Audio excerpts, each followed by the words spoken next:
দাদা ভাই দিদি ভাই আজকে চুন ছাড়া কাঁঠালের গুড় বানাইলাম, দেখেন কত সুন্দর হয়েছে। চুন ছাড়া যে এত সুন্দর কাঁঠালের গুড় বানান যায় আপনারা না দেখলে বিশ্বাসই করবেন না। দাদা ভাই দিদি ভাই নমস্কার। এর আগে তো কাঁঠালের গুড় বানিয়ে দিয়েছিলাম চুনা দিয়ে, আজকে চুন ছাড়া কাঁঠালের গুড় বানামু, কিভাবে বানাই আপনারা দেখতে থাকেন।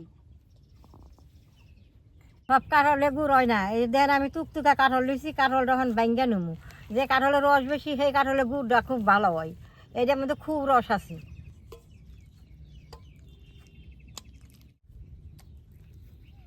বাংলাদেশে অনেক কাঁঠাল আছে, কাঁঠালগুলো পচে ফালে না দিয়ে আমার মতো গুড় বানিয়ে রাখলে অনেক দিন খাওয়া যায়।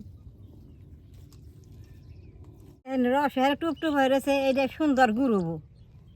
এক গাবলা রোয়া বাইকের নিছি, রোয়ার থেকে বিচিটা এখন ফালাই নেব। আমার ভিডিওটা নেট আর শেয়ার করুন বেশি বেশি করে। বেশ সুন্দর করে বিচি কিনা বাইকের নিছি, এখন হাত দিয়ে এরকম করে নাইকা নেব।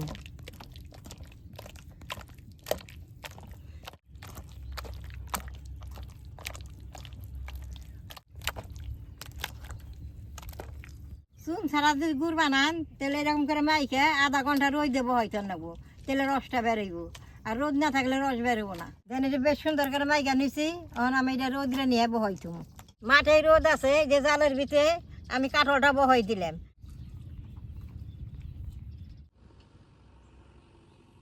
দাদা ভাই দিদি ভাই আধা ঘন্টার কথা কইছিলাম, 1 ঘন্টা রোদ্রে রাখছি, এখন দেখেন কত সুন্দর হয়েছে। যে রোদ্রে দিয়ে নেই এটা শক্ত হয়েছে, এটা এখন জালের মধ্যে নিয়ে চিত্রন দিলে সুন্দর রস বেরিয়েছে, গবার রস হয়েছে।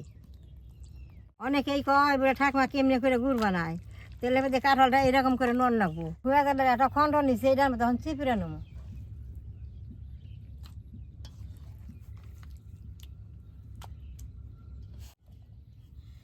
যে কাঁঠালটা পাইরা ঘরে রস বানিয়ে খাই ওইটাই গুড় হয় না, কাঁঠালটা পাইরা এরকম করে রোদ্রে দিলে সেই রস বাই করলে সেই রসটাই গুড় হয়।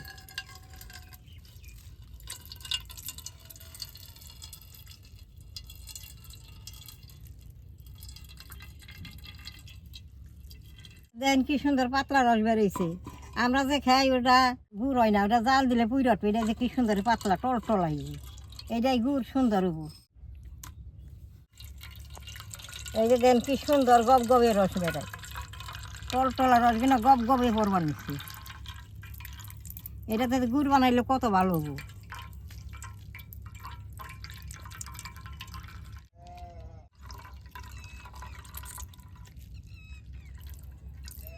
এই রসটা এখন আমি জাল করবো।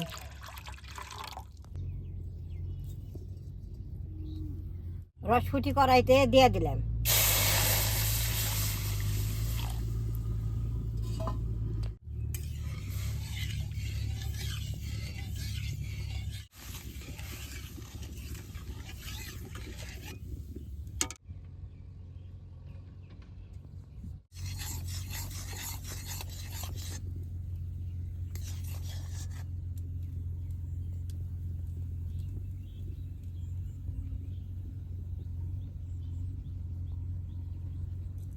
আমার করতে 4টা 5টা কাঁঠাল গাছ, একটা আছে চাইলা কাঁঠাল, সেইটাই গুড় হয় না। যেটা একেবারে পাইকার রস টুপ টুপ করে পরে সেইটাই গুড় হয়।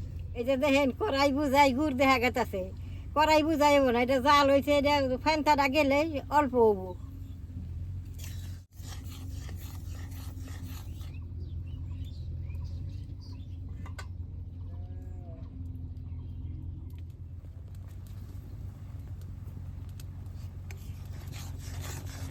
দাদা ভাই দিদি ভাই 10 মিনিট আমি জাল দিছি, দেখেন গুড়টা কি সুন্দর পাকাই পাকাইছে।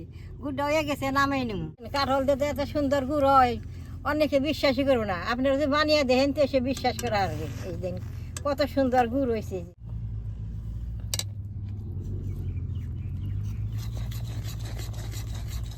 এটা আমি অল্প জুড়িয়ে টাইমের মধ্যে বইরা রাখুন, গরম গরম বললে নষ্ট হয়ে যাবে। এই গুড়টা দিয়ে সব কিছু খাওয়া যায়। আর রুটি দেখা হারবেন, সিলাইস দেখা হারবেন, মোয়া বানিয়ে খেয়ে পারবেন, তাহলে এরকম করে তেলে পিঠা বানিয়েও খেয়ে পারবেন। কাঁঠাল তো পচা বস্তু, ঘরে রাখন যায় না। এরকম করে যদি গুড় বানান তাহলে 6 মাস ঘর রেখে খাওয়ান যাবো। এটা তো বানাইলাম আমি, এখন অল্প খাই আর দেখি কিরকম হয়েছে।